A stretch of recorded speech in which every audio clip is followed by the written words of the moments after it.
What is up, guys? Norse Digital Assets coming at you with another video. This video is going to be not on any specific coin. Well, we're going to be talking about Bitcoin, but this is just about the market as a whole, and obviously Bitcoin runs the market, and when Bitcoin is not performing that well, or it is correcting, usually most coins are. So that's what we're going to be taking a look at today. We are also going to be using on this channel, like I've said, we're going to be using the Pi Cycle Top Indicator, which is actually a pretty impressive indicator that is going to help us determine where to get out of our positions at the end of this bull run and at least time out Bitcoin. And then that's going to give us kind of a gauge on the altcoin season, and we're going to use this same indicator on XRP also, and any other coins that have enough longevity to actually use the indicator. Because if it's a new coin within like 6 months or a year and a half, if it's a newer coin, well, that indicator doesn't necessarily work on something without longevity. Anyways, guys, on this channel, check out the rest of my videos. We're going to be covering 20 plus assets, including ADA, XRP, VeChain, Digibyte, and API3. Click my logo down here in the right-hand corner and click subscribe, please, guys. We are closing in on 1,000. So if you haven't yet, and you've been listening to my channel, but you haven't subscribed yet, you should. And just click that or click subscribe below like normal. Follow me on Twitter. I just posted on Twitter. What I said is, get ready for Bitcoin to possibly shit the bed down to 37.5K area, hopefully completing its task of a correction.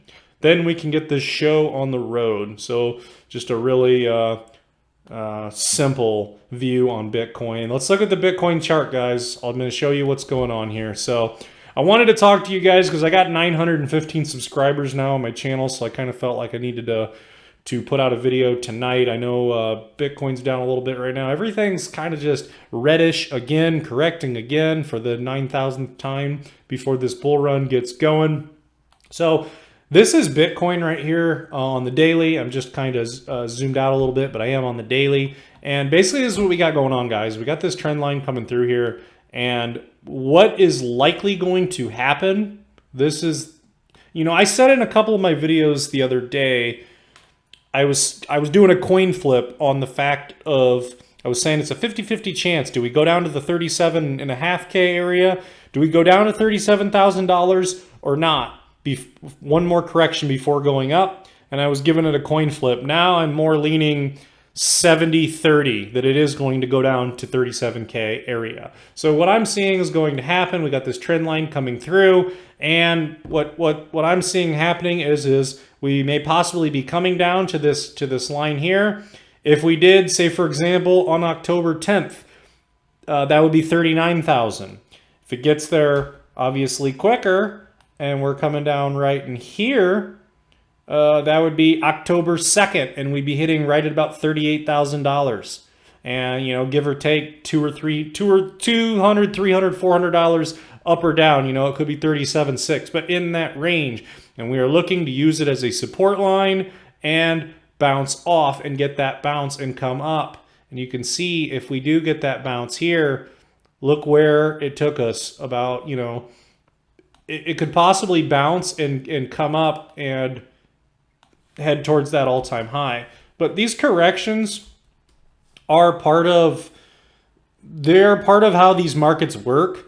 We have a lot of correcting and a lot of volatility. The volatility in the crypto market is because why it's so much more volatile than the stock market is because it is more built on speculation.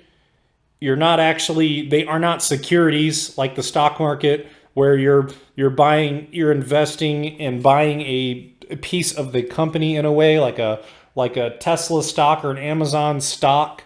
You are buying a piece into the company. With crypto, that's not the case. The market is way more speculative. And overall, the biggest difference though, overall, is that the crypto market is way, way smaller than the stock market. Just like 100 times smaller than the stock market. It's so much smaller. So basically what happens is it doesn't take anywhere near as much buying or selling or liquidating of leverage trading or any of those things it doesn't take nearly as much for the price to fluctuate so much. And that's how we can have 20% gains up or down regularly on coins all the time, if not 50%, 100% within 2 days. That's how there's so much volatility, because there's less money in these markets altogether. It's a newer market. It is growing at twice the speed of the internet. But yeah, so basically that's what's going on, guys. I mean, this is a really simple view, but this is just to like break down everything I've gathered from every source of information I can. Is basically like that's what we have going on, is that like we're looking to come back to that area. And this can be drawn out, you know, a ton of different ways and measured out a ton of different ways. But this trend line coming through here matches up well, comes through here and hits off this peak that was low in the summer, that 29,000 candle body, and coming through. And that's what we might need to find to go up. The good news is this point is way, way higher than this point. This point is much, much higher than this point. So, I mean, guys, like that's just a lot of the time in this market, you just have to be more patient, wait more time, put in more time, and just wait. And that's what it is, guys. I mean, hopefully when we come down here, that'll complete its task of a correction. We can get that bounce and we can come up.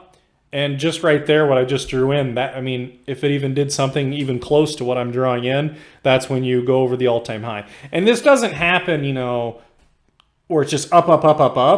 Obviously, you've seen that in these markets. It comes down, and when it comes up, it does this seesaw zigzag. If you see my cursor, it does this up, down. Oh, we're losing money again. Oh, we made some money. Oh, we're going up. Oh, we lost some money. No, it's that zigzag. That's what it does. That's what all these measurements are. But as you're coming up, yeah, you end up making this hump. And what we'd obviously want is to not come back to test it at all. Break that all-time high at 64,000, then you're in price discovery mode, and that's when you head up. That's when you stay heading up. But, you know, as you were coming up here, it would be the same though. You can come up, you can come down, and it's going to keep this seesaw action here. And that's when we're going to continue to watch the charts and see what's going on. But basically, guys, with Bitcoin, it runs the market. It takes everything else down with it when it's not performing. I am seeing a lot of information from Glassnode and some of these charts that Ethereum and Bitcoin, there is possibly, in this Q4, miners not selling, people are not selling Bitcoin, financial large institutions are not selling. So why isn't it going up? Well, that's yet to be determined. It might just need to correct back once more and then go. We'll have to wait and see on that. But there is a lot of information out there from pretty solid sources that there will be some sort of a supply shock with Ethereum. Ethereum is being burned slowly but surely. I've talked about that on my Ethereum videos. A lot of Ethereum actually is being burned. Bitcoin is not being sold by miners. Why would they sell when Q4 is coming, when they mine this Bitcoin? And this Bitcoin and Ethereum has been, the supply left on exchanges is getting lower and lower. And so I think that is going to play into this whole big picture. So when it does go to this line down here, if it does, probably going 70% chance it does, you know, we go down there, that's an even more of an area for financial institutions and for others to accumulate, which will play into the picture of supply shock, and it'll help that bounce off and help to come up. And we don't even necessarily have to come down fast like that, like I just drew out, where you can come up, get into price discovery mode, and then kind of make your way up. And hopefully towards 200,000. We'll see what happens. I've done some Bitcoin videos before, so check those out. But anyways, guys, that's what's going on. We need to just remain patient. Like I said in my videos, I don't think there's really anything that's going to shake me out at this point. I'm not getting out of most of my coins. I'm not getting out of. Cardano can go down to 20 cents for all I care. If Cardano goes down to 20 cents, I will come up with as much cash as I can, and I will be getting more Cardano. So that's kind of what's going on with the market right now. That's what we're likely to see, is just to head to there. And this charting right here that I just drew out, this is not just me. There are many legitimate, very legitimate chartists that are showing similar information. I'm just kind of breaking it down in a simple simple form to digest, because you know we have these different, we have like falling wedges all over the place, and you can sit here and break this down a million different ways. We're in another falling wedge here, you know, which is part of it. You know, you're in a falling wedge.